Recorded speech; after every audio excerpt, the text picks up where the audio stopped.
Hello students, today we are going to continue our third part of chapter number 2, bringing up curry from supplementary reader. So let's continue the chapter.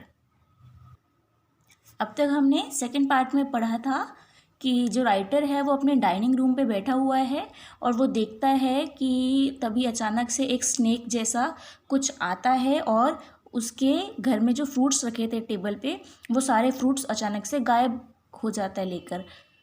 और इसकी वजह से वो बहुत ज़्यादा डरा हुआ होता है, राइटर बहुत ज़्यादा डर जाता है और सोचने लगता है अरे स्नेक भी क्या बनानास खाते हैं, स्नेक्स फ्रूट खाते हैं क्या, कभी मैंने तो कभी नहीं सुना।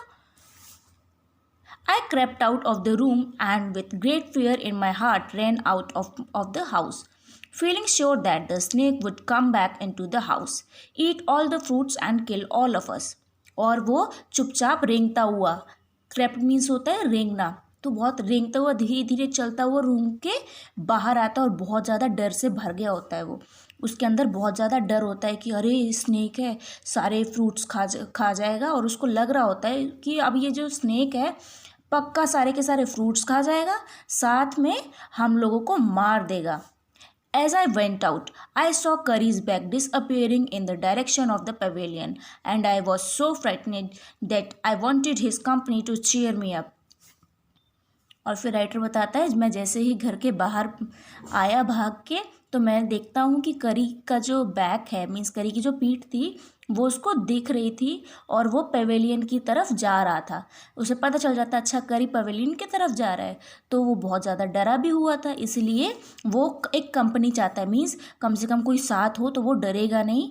और फिर वो जाता है करी के पास। I ran after him into the pavilion and I found him here eating bananas. और फिर जो राइटर है वो करी के पीछे पीछे भागता हुआ पवेलियन जाता है और वहाँ जाकर क्या देखता है कि करी जो है वो बनानास खा रहा है। I stood still and astonishment, the bananas were lying strewn all around him. He stretched out his trunk and reached for one far away from where he was standing. अब जो राइटर है वो जाकर देखता है उसके पवेलियन में, तो वो उसको बहुत ज़्यादा शौक लगता है, अरे ये क्या करी बनानास खा रहा है। और साथ ही जो बनानास के छिलके वगैरह हैं वो सब उसके आसपास सब फैले हुए हैं। स्ट्रीव मीन्स होता है बिखरना, तो सब बिखरे हुए थे, फैले हुए थे। और फिर वो अपनी जो ट्रंक थी उससे एक और बनाना लेता है जो थोड़ी सी ही दूर पर था, तो वो खड़े खड़े बनानास खा रहा था। That instant the trunk looked like a black snake and I realise that Kari was the thief. और इतना सब देखकर राइटर को समझ आ जाता है कि जो करी की ट्रंक है उसकी जो सूंड है वही मेरे को ब्लैक स्नेक के जैसे लग रही थी। और फिर मेरे को रियलाइज़ होता है, मीन्स जो राइटर है उसको रियलाइज़ होता है कि ये जो करी है यही चोर है, थीफ मीन्स चोर। I went to him, pulled him out by the ears and joyously showed my parents that it was curry and not I that had eaten all the fruits these many weeks. अब writer जो है वो, अब उसको तो पता चल जाता है थीफ कौन है, करी। तो वो जाता है उसके पास, करी के पास, और उसके कान पकड़कर उसको बाहर लेके आता है आराम से और अपने पेरेंट्स को दिखाता है कि देख लो ये जो चोर था वो करी था, ना कि मैं जिसने सारे फ्रूट्स खा लिए इतने हफ्तों से। आप लोग बोल रहे थे कि मैं सारे फ्रूट्स खा रहा हूँ, बट वो मैं नहीं, वो करी सारे फ्रूट्स इतने हफ्तों से खा रहा था। Then I scolded him. For elephants understand words as well as children, and I said to him, next time I see you stealing fruits, you will be wiped. अब scolded means होता है डांटना, तो फिर बताता है राइटर कि मैंने करी को डांटा। और जो एलिफेंट्स होते हैं वो हमारे वर्ड्स को समझ जाते हैं, जैसे बच्चों के जैसे उन एलिफेंट्स को समझाना पड़ता है। तो मैंने उस करी को डांटा और बोला कि नेक्स्ट टाइम से अगर मैंने तुमको ऐसे फ्रूट्स चोरी करते हुए देखा तो मैं तुमको पनिश करूँगा, बहुत पिटाई करूँगा तुम्हारी। वाइप मीन्स होता है पिटाई करना, तो मैं तुम्हारी पिटाई करूँगा। He knew that we all were angry with him, even the servants. और करी अच्छे से जानता था कि हम सब लोग उससे बहुत गुस्सा थे, यहाँ तक कि जो घर के सर्वेंट्स थे, नौकर थे घर के, वो लोग भी बहुत ज़्यादा गुस्सा थे करी से. His pride was so injured that he never stole another thing from the dining room. And from then on, if anybody gave him any fruit, he always squealed as if to thank them. Means जब से मैंने उस करी को डांटा तो वो सब कुछ समझ गया था और उसको बहुत बुरा लगा था कि उसने ऐसा काम किया. और उसकी जो गर्व होता है, उसका जो प्राइड था, गौरव, उसका प्राइड मीन्स होता है किसी चीज़ का, गौरव मीन्स अपने आप पे बहुत गर्व होता है ना, हम गलत काम नहीं करते. तो वैसे ही जो करी था, उसके जो गर्व था, उसको खुद पे बहुत थोड़ा सा बेकार लगा कि हाँ मैंने चीज़ चोरी कर ली और डाइनिंग रूम से ऐसा वैसा. तो उसने उसके बाद से कभी डाइनिंग रूम से कोई चोरी नहीं करी.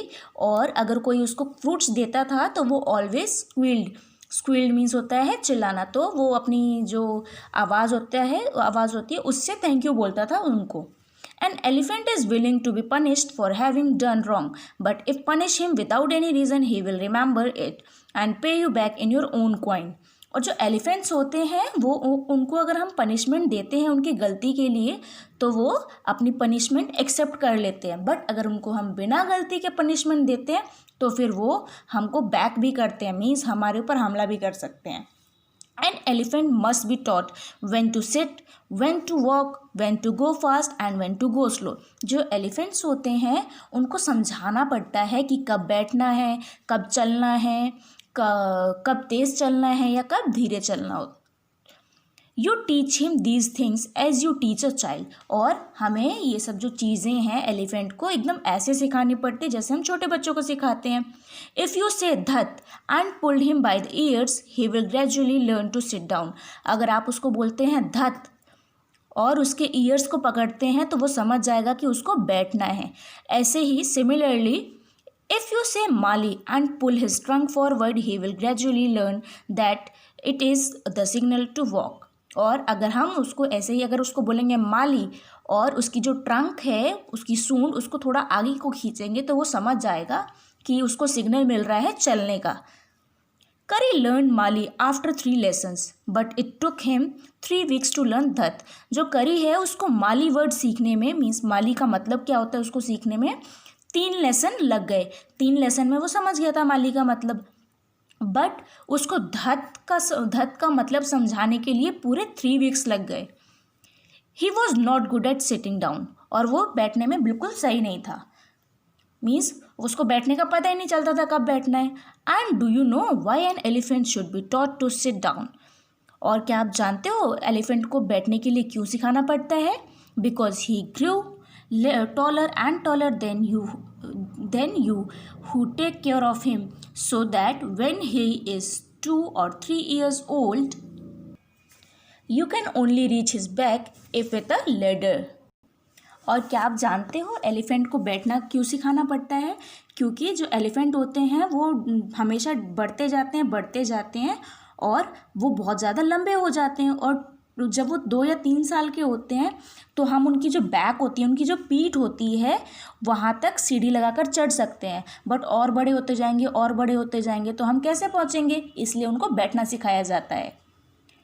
It is therefore better to teach him to sit down by saying that so that you can climb upon his back. और अगर वो हम उसको बैठना सिखा देते हैं धत बोल के, तो हम इजीली उसके ऊपर चढ़ सकते हैं.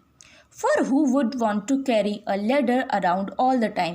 और उसको इसलिए भी सिखाया जाता है, नहीं तो अगर उसके ऊपर हमें सपोज बैठना है और उसको बैठना नहीं सिखाया हमने तो हम हमेशा लेडर मीन्स होता है सीढ़ी, तो हम हमेशा सीढ़ी लेकर तो घूम नहीं सकते. उसके साथ घूम सकते हैं क्या? नहीं.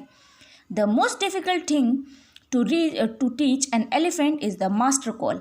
और सबसे मोस्ट डिफ़िकल्ट काम होता है एलिफेंट को मास्टर कॉल सिखाना. He generally takes 5 years to learn it properly. और एलिफेंट्स जो होते हैं उनको जनरली 5 years लगते हैं लर्न करने में properly. The master call is a strange hissing howling sound as if a snake and a tiger were fighting each other, and you have to make that kind of noise in his ear. अब यहाँ बताया है कि master call का मतलब क्या होता है, एक अजनबी सी हिसिंग। हिसिंग मीन्स जैसे स्नेक हिस करके आवाज़ निकालता है। हॉलिंग मीन्स होता है टाइगर के जैसे साउंड निकालना। तो अगर रास्ते में कभी भी उसको टाइगर या स्नेक कभी दिख जाए तो उसके कान में अगर हम हिस या हॉलिंग की आवाज़ देंगे उसको तो वो समझ जाएगा। And do you know what you expect an elephant to do when you give him the master call? और क्या आप जानते हो कि जब हम उसको मास्टर कॉल सिखाते हैं तो हमें उससे क्या मिलता है? If you are lost in the jungle and there is no way out and everything is black except the stars above, you dare not to stay very long anywhere.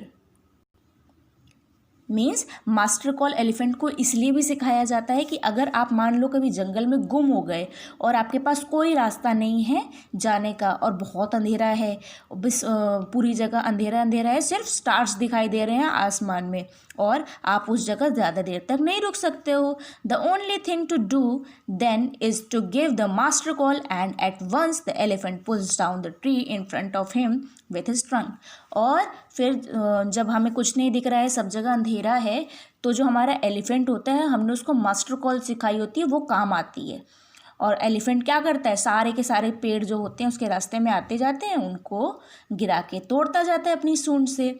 This frighten all the animals away. और जब वो अपने सूंड से पेड़ों को गिरा के तोड़ता है अपनी ट्रंक से तो सारे एनिमल्स डर के मारे वहाँ से भागने लगते हैं। As the tree comes crashing down monkeys wake up from their sleep and run from branches to branches.